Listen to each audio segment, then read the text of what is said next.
Hello everyone. Today, let's talk about research methodology. Have you got a good idea for your research? If you haven't, today we are going to talk about generating research ideas.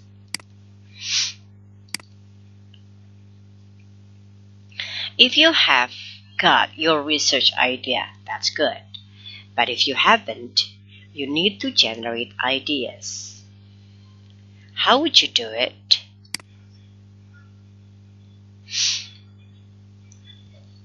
One possibility is that you have a piece of research that maybe you are not particularly interested in.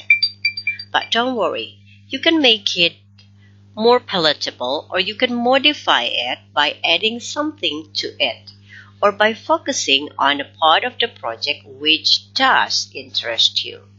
So you can make it particularly interested in the project by modifying the piece of research that you found.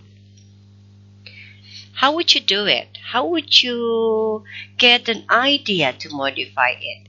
You can talk to your supervisor or colleague or researchers in the area. You can also look at the examples of recent research projects carried out in the subject area. Or you can looking at the research literature, look at the textbooks, journals, or other information.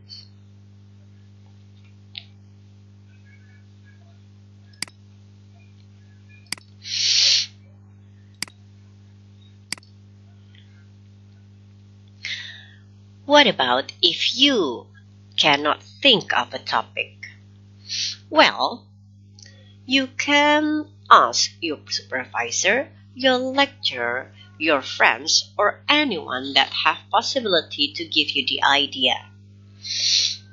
Another thing is, by looking at the previous research, you can go to the library, or probably you can look at the internet to find some journals to get the ideas. You can also relate it to your interests. For example, my hobby is watching sports news. So maybe I can make a research about sports news. You can also start by thinking of a title. Suppose you write a thesis. What would be the title? Next, you can also start from a quote that engages you. Or just follow your hunches.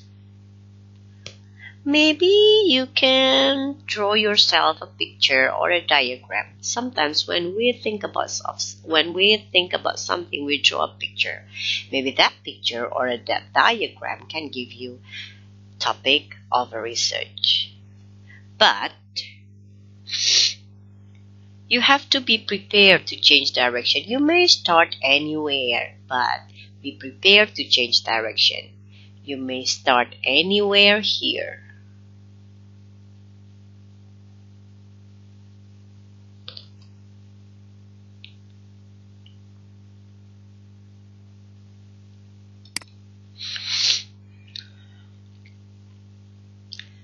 Okay, to generate research ideas, you can draw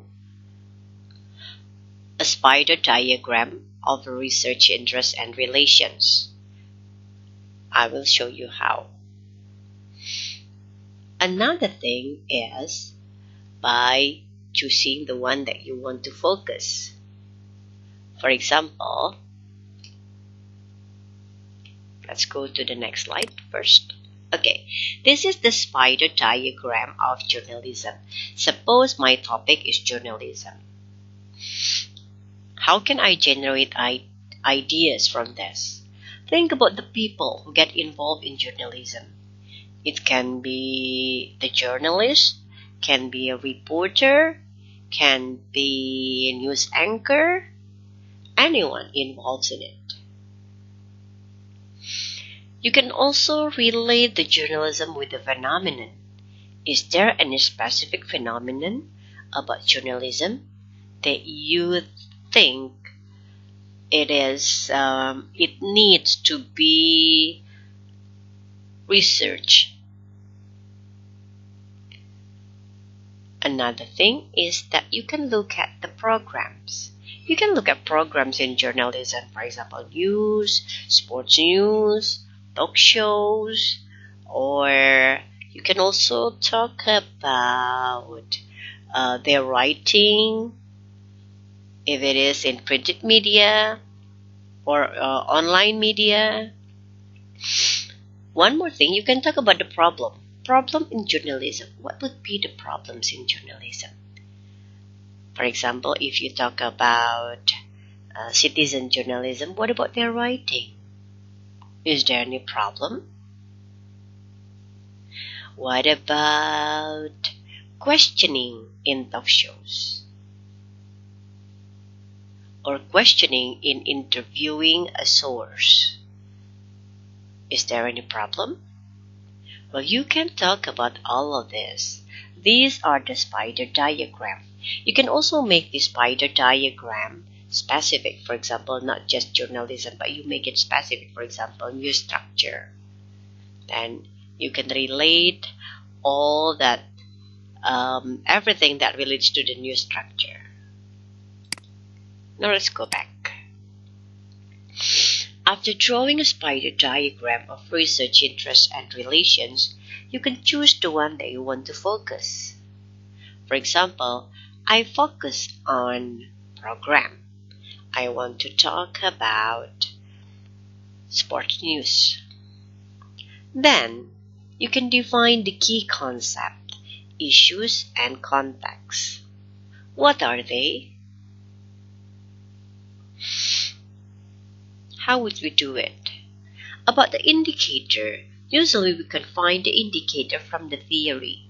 The theory will provide you information, the indicators related to the concept that you want to talk about. But you have to be clear about the indicator so that you will use the indicators that will stand in for the concept. What about the issues? Issues refer to the broad questions that underline and direct discipline, subdiscipline, or subject areas. You can also get complete information about the issues by reading a lot. Expand your horizon about a key concept. Another thing that you have to focus on is context. Context relates to the background of the existing research, knowledge, and understanding that informs new and ongoing research projects.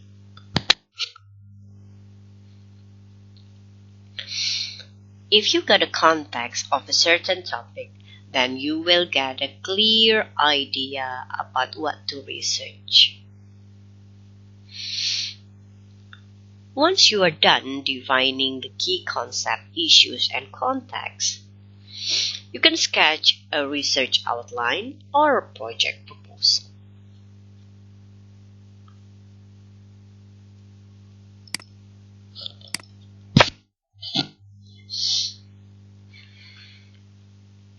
Once you get an idea, you also have questions that you should answer. It relates to the general question and a specific question. About the general questions, you can ask using what, how, or why. The first one, about what, you can ask question, what is my research about? What is its purpose? What is it trying to find out or to achieve?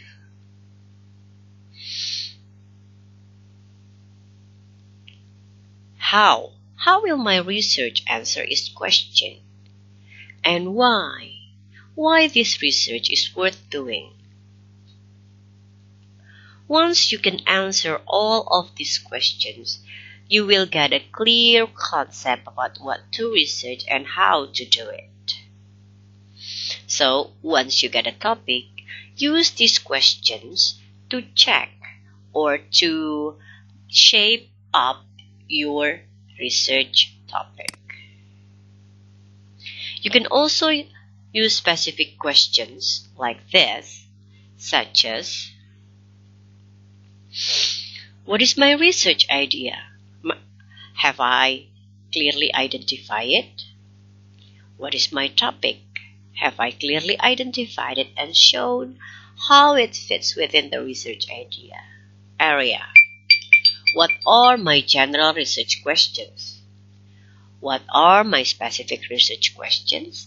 And does this specific research questions meet the empirical criterion? Is it clear what data are required to answer each question?